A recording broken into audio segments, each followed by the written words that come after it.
Hola, ¿qué tal? Muy buen día. Agradezco la invitación a Fundación Cultura en Movimiento, particularmente al profesor Ricardo Piña, para hablar sobre el 68, su vigencia, trascendencia y legado. Mi nombre es Sigifredo Esquivel Marín, soy profesor universitario aquí en la Unidad Académica de Filosofía de la Universidad Autónoma de Zacatecas.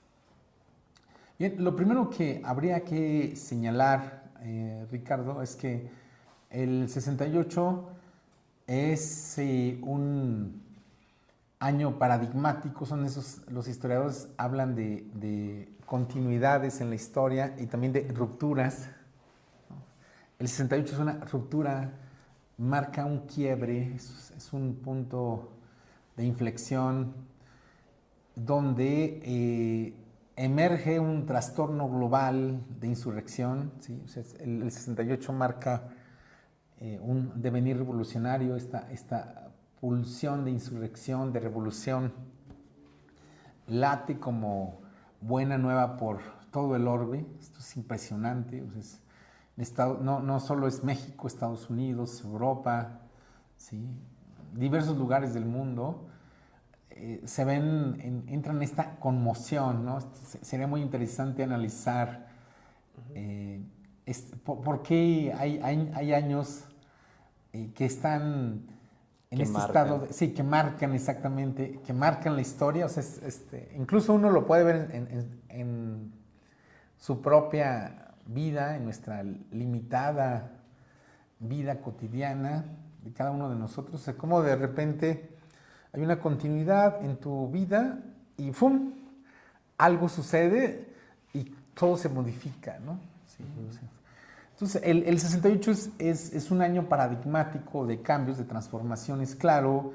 Hay una gestión, hay un caldo de cultivo que tiene que ver quizá con un elemento fundamental que antes no existía, que es el sujeto estudiantil, ¿no? El estudiantado como sujeto político, ¿no? Esto es importantísimo porque el 68 en todo el mundo es un movimiento de jóvenes, ¿no?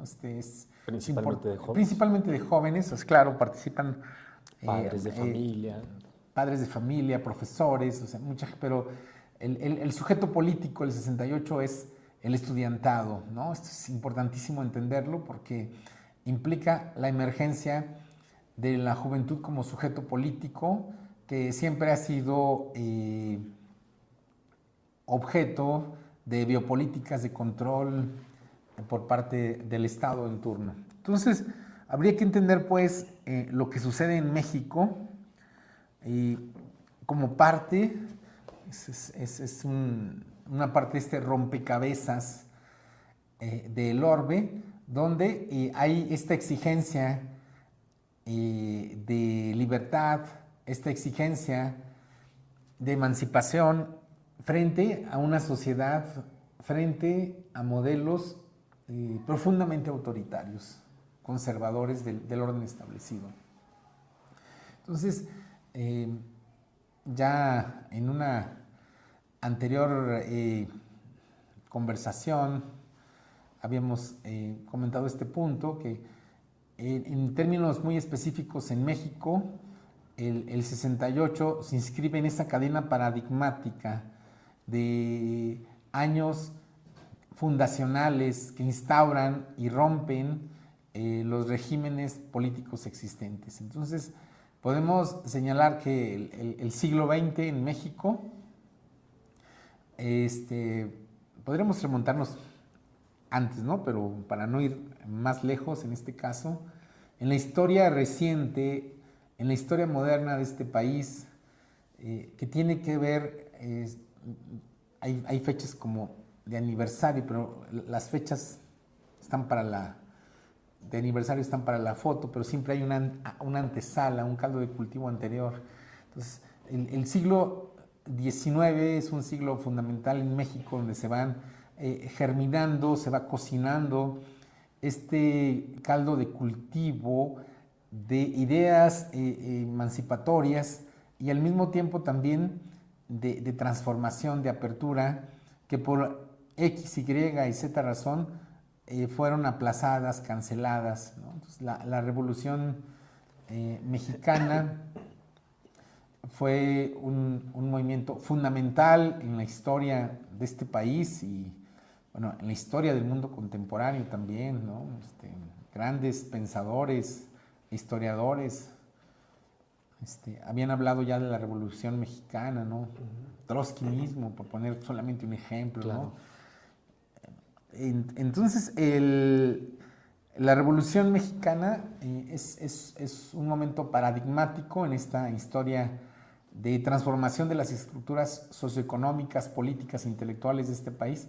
Y justamente podríamos marcar un periodo que va de la Revolución Mexicana al 68, ¿sí? O sea, desde principios de la década del siglo XX hasta justamente los años 70, donde hay cierto orden, ¿sí? Encabezado por esto que llamó este escritor también tan polémico, Mario Vargas Llosa, como esta dictadura blanda, ¿no?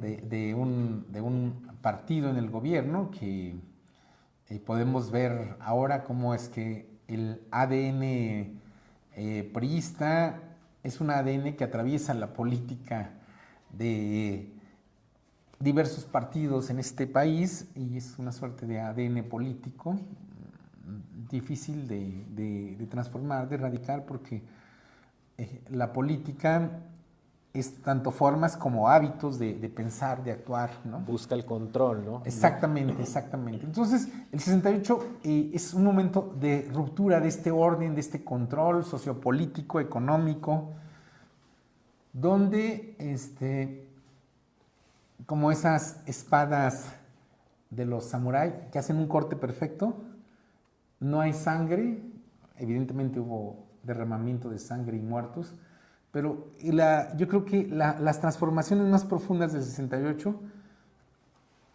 son intravenosas, o sea, están en la epidermis de la sociedad, en el imaginario social. Algo se transforma por completo y el gobierno jamás se va a reponer, ¿no? Entonces yo creo que no solo el orden establecido no se va a reponer. Entonces el 68, como en casi todas las partes del mundo, comienza con una protesta específica de puntos muy específicos, podemos incluso decir hasta cierto punto como limitados, y al mismo tiempo esa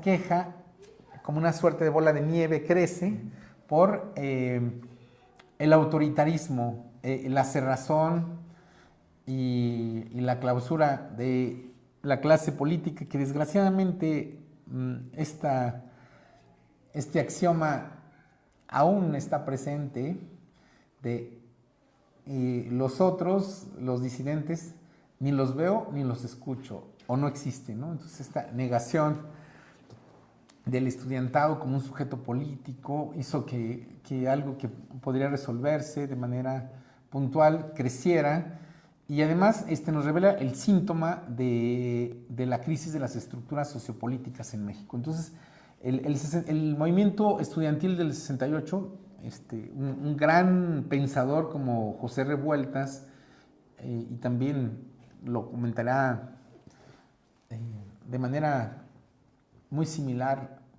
otro gran intelectual como lo fuera Carlos Monsiváis, habían evidenciado cómo es que el 68 es una herida, ¿no? Una herida en el imaginario colectivo de México y al mismo tiempo una transformación radical del orden sociopolítico.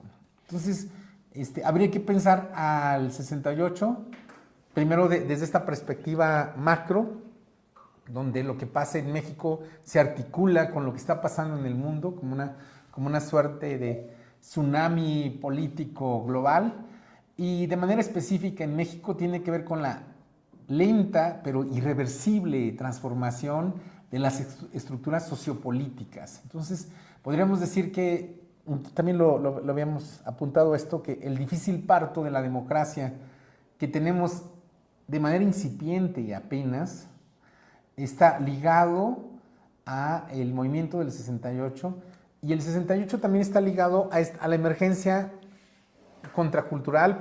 Es imposible no pensar también, por ejemplo, en autores como Revueltas, pero también toda la literatura de la onda, que implica también una transformación, donde en la literatura de la onda, por primera vez, los jóvenes aparecen como el sujeto de enunciación narrativa, ¿no? O sea, antes los jóvenes no tenían voz, eran sujetos silenciados, subalternizados por el orden hegemónico. La literatura de la onda, la contracultura, el 68, van generando esta urdimbre de este México profundo, que ya también lo hemos comentado, este México profundo que retoma los idearios de libertad, emancipación y justicia social. Por tanto, habría que entender un acontecimiento específico del 68 dentro de la recuperación de la memoria histórica en este país. ¿Por qué es importante el 68? ¿Cuál es el legado del 68 en México? El legado es fundamental porque nos permite entender la emergencia del estudiantado como un sujeto político, la emergencia de la sociedad civil, la emergencia del pensamiento crítico, de una cultura crítica que aún sigue siendo una asignatura, como bien lo sabes, pendiente. Justamente hablábamos de Segovia como un gran pensador crítico.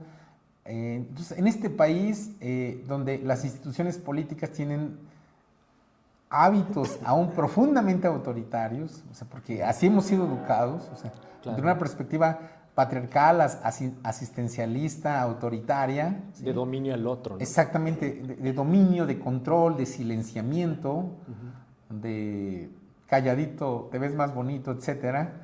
Es importante pensar la emergencia del 68 como un momento paradigmático de transformación sociopolítica, y el legado más importante del 68 es la contribución a una memoria crítica, una memoria histórica también, signada por el luto, la ignominia, la injusticia. Es importante también recuperar esta idea de la conmemoración, ¿sí? No es una celebración, o sea, ¿no? Esta diferencia entre conmemorar y celebrar, justamente para no trivializar, ¿no? La memoria histórica es una fuente viva de lo que somos, de lo que hemos sido, y lo que nos permite una posibilidad de transformar lo que podríamos llegar a ser, tanto de manera individual como colectiva. Y creo que este es el elemento nodal del 68, pensar la transformación como una acción política colectiva en una era individualista como en la que estamos inmersos. Es importantísimo recuperar, ¿no? Claro, el tejido sociopolítico de la colectividad, porque luego creemos que podemos, por cuenta propia, de manera individual, hacer algún cambio, una transformación. Todo cambio, transformación, evidentemente, comienza con la agencia de la voluntad subjetiva, pero sí, solo sí hace eco con el otro.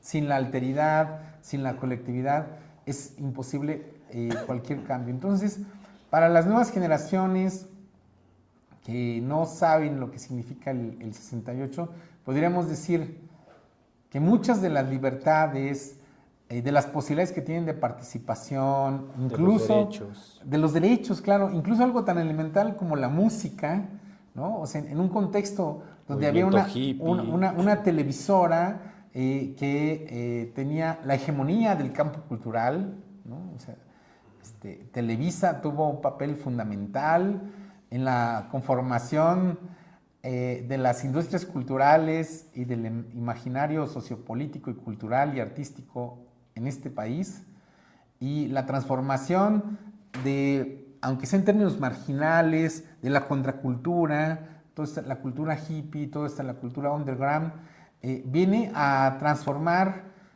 un imaginario monolítico desde la diversidad, desde la multiplicidad de opciones. Entonces, mucho de lo que ahora los jóvenes pueden disfrutar es en gran medida gracias al 68. Gracias a las luchas, los movimientos, el legado, el empuje ocasionado, ya dijimos que no es un movimiento aislado, pero sí paradigmático por el 68. Entonces, por tanto, es fundamental que los jóvenes, los y las jóvenes, se acerquen a este movimiento, a este año, a recuperar la historia también de tradiciones disidentes, porque nos permiten avisorar otro México posible, que es muy necesario en el contexto actual de crisis social, económica, política, de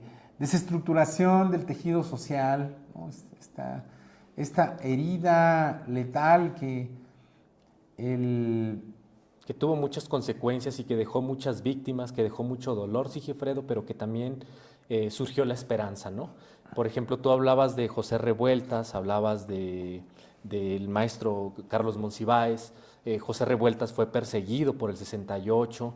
La lucha de esos estudiantes se dio encaminada, es cierto que fue una lucha genuina, pero fue apoyada también en gran medida por los docentes, por los padres de familia. Ahí es donde se recupera esta colectividad, pero esos escritores que en su momento fueron perseguidos también enfrentaron el dolor, pero también enfrentan la esperanza y nos dejan una gran enseñanza. ¿Qué enseñanza nos dejarían?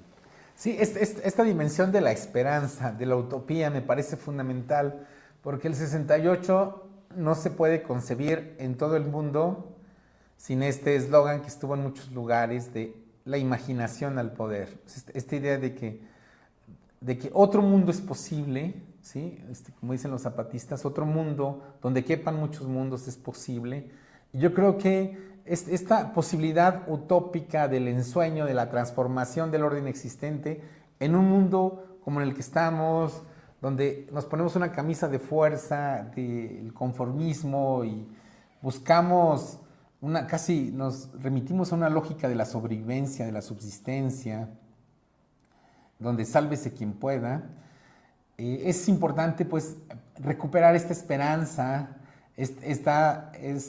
disidente, esta esperanza revolucionaria, henchida también de alternativas frente al orden existente, y yo creo que el 68 es una potencia utópica, también de celebración de la vida. Yo creo que el mayor legado para mí del 68 es pensar, abrirse, imaginar otro mundo en el corazón del presente, siempre buscando el encuentro festivo con el otro, porque también el 68 estuvo marcado por la fiesta, ¿sí? por el encuentro solidario con los otros, y creo que este legado utópico de la esperanza, de la apertura, de la reinvención de la política desde la vida cotidiana como algo que podemos construir en el día a día, me parece una de las lecciones fundamentales.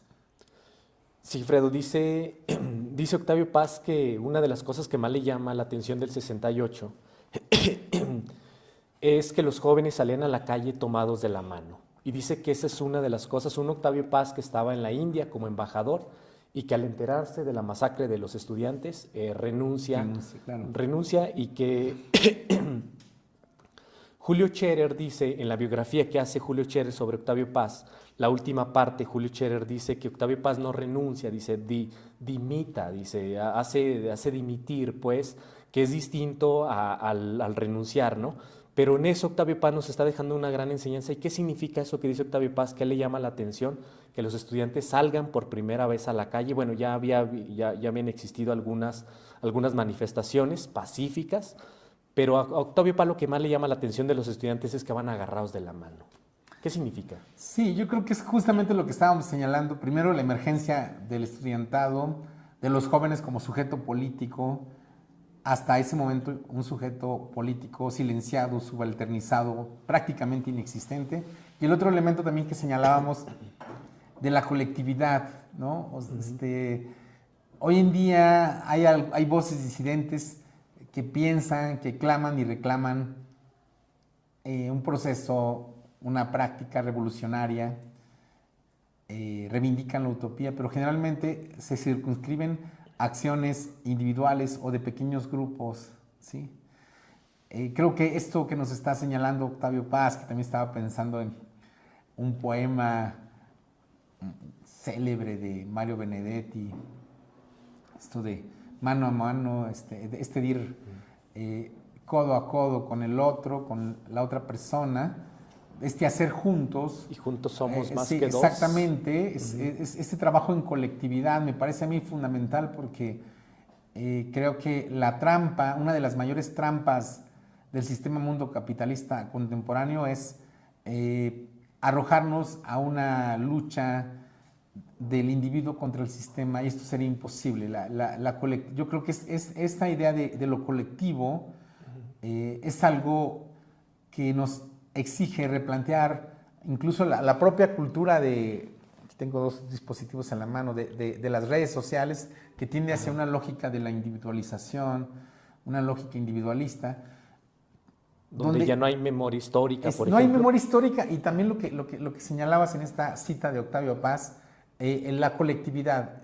Soy yo gracias al otro, es la colectividad la que permite la emergencia de la subjetividad. Entonces yo creo que justamente esta frase de Octavio Paz nos remite también al encuentro con el otro, pero además en este ir de la mano es un ir amoroso, afectivo, de apertura con el otro. Yo creo que esto es algo fundamental que tenemos que recuperar, ¿no?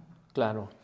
¿Por qué el gobierno en turno le tiene tanto miedo al diálogo? Lo que pedían los estudiantes del 68, uno de los últimos puntos era dialogar sobre las cosas que a ellos les incomodaba, pedían mejores condiciones para los planteles, pedían que los presos fueran liberados, los presos políticos que justamente estaban como presos y que además no tenían ninguna sentencia. Y dentro de ese pliego, el último era, queremos diálogo. Y la autoridad, curiosamente, lo que más le incomoda es el diálogo. ¿Por qué? Sí, porque un diálogo libre, recordemos la gran figura de Sócrates, nos remite a la apertura de la alteridad, el disenso, el desencuentro, la diferencia, y justamente el gobierno en turno o cualquier régimen hegemónico busca que la gente, en lugar de expresar libremente sus ideas, exprese consignas, ¿no? Y obedezca, como bien lo dices. Entonces, la apertura del diálogo es la apertura de lo inesperado, de lo imprevisto, pero justamente eso es lo que nos permite enriquecernos. O sea, sin diálogo... Claro. No habría colectividad. No solo no habría colectividad, nosotros mismos estaríamos reducidos a la repetición ciega, cansina. O sea, lo que te hace,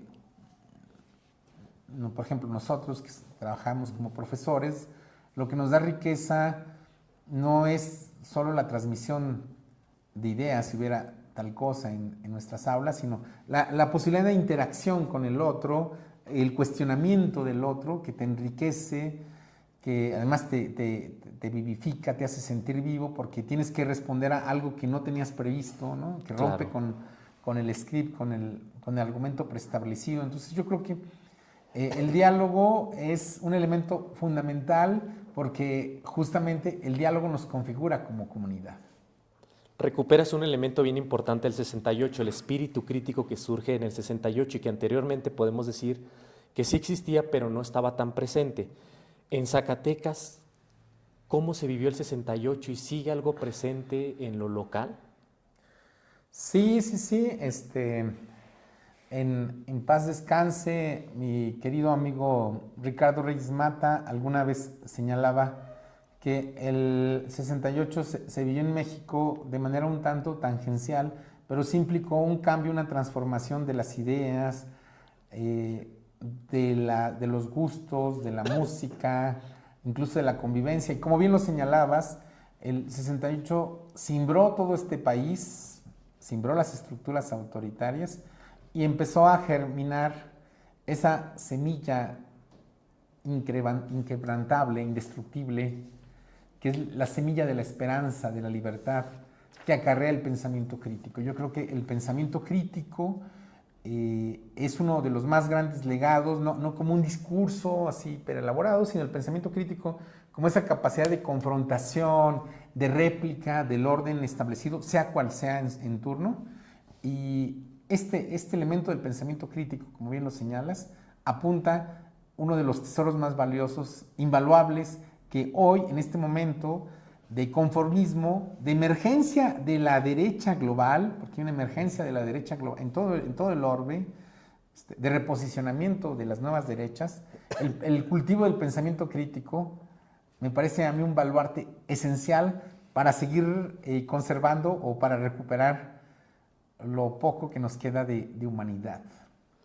¿Existen hoy en México expresiones juveniles, estudiantiles o sociales que puedan ser consideradas herederas del 68? Desde luego, yo creo que el movimiento huelguístico del CGH en la UNAM, el movimiento de Ayotzinapa, tristemente abortado, silenciado, masacrado.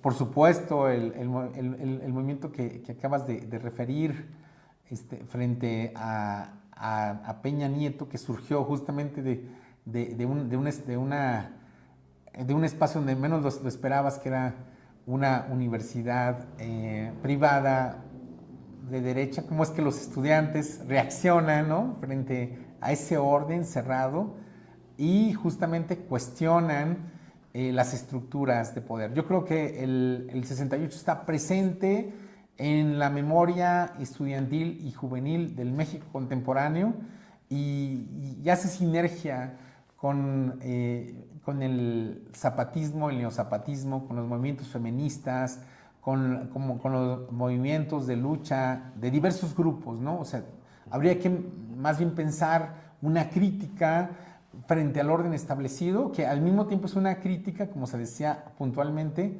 en los 60s y 70s, es la protesta con propuesta. Exacto. Última pregunta. En Zacatecas, ¿queda algo del espíritu del 68? ¿Qué movimiento es un Zacatecas que está, digamos, embalsamado por la violencia? Hay persecución a los estudiantes, hay persecución al movimiento feminista. ¿Qué queda del 68 en Zacatecas? Yo creo que queda mucho y queda mucho por hacer también, ¿no? O sea, claro. El 68 es un legado que también es un espacio de problematización, de reinvención y de reivindicación de luchas silenciadas, ¿no? Lo ha señalado puntualmente. Zacatecas, tanto la ciudad como el estado, son espacios de altos contrastes, de contradicciones, de paradojas. Tristemente sufrimos no sé cómo llamarle, casi es algo innombrable, tristeza peste de esta violencia estructural que configura un estado fallido, ¿no?, hay que decirlo con todas sus palabras, de derecho, pero al mismo tiempo están un sinnúmero de búsquedas, de realizaciones, porque hay búsquedas, pero también hay realizaciones en el arte, en la cultura, en la vida cotidiana, los movimientos contraculturales, los movimientos sociales, las colectivas de las feministas, los movimientos artísticos. O sea, hay un caldo de cultivo donde se generan formas de disidencia múltiples y diversas. También la afirmación de estas minorías sexuales disidentes que tienen una fuerza, un empuje, una agenda de trabajo, generan un mapa muy complejo, ¿no? Muy de alto contraste, donde hay cierres, pero también hay aperturas de cosas nuevas. Entonces, yo creo que, como diría una canción de esa época, la moneda está en el aire. Recomiéndanos 3 libros que hablen del 68. Híjole, yo creo que hay muchas obras, o sea, todo lo que dijimos de Monsiváis, de Revueltas, ¿sí? Este, nos remite al 68, obviamente toda la cultura, la contracultura. O sea, yo creo que aquí finalmente es que los y las jóvenes se reconecten con este imaginario colectivo, ¿no? De transformación. O sea, pienso también en el contexto europeo, las obras de Jean-Paul Sartre, quien fue un intelectual fundamental del 68, ¿no? O sea, hacen eco de Albert Camus también, Claro. Camus. Entonces, habría como una gran diversidad de obras. Yo creo que aquí lo interesante es que los jóvenes se acerquen, ¿sí? a este momento, a la gran diversidad de obras, y que tomen alguna obra literaria, musical o artística, y si hacen conexión con ella, perfecto, y si no, pasen a otra cosa. Muy bien, pues desde la Fundación Cultura en Movimiento agradecemos mucho la participación, que nos permitas escucharte, doctor, que nos permitas reflexionar en torno a lo que fue el 68. Muchísimas gracias. Te agradecemos Gracias mucho. a ustedes. Gracias. Listo, sigue.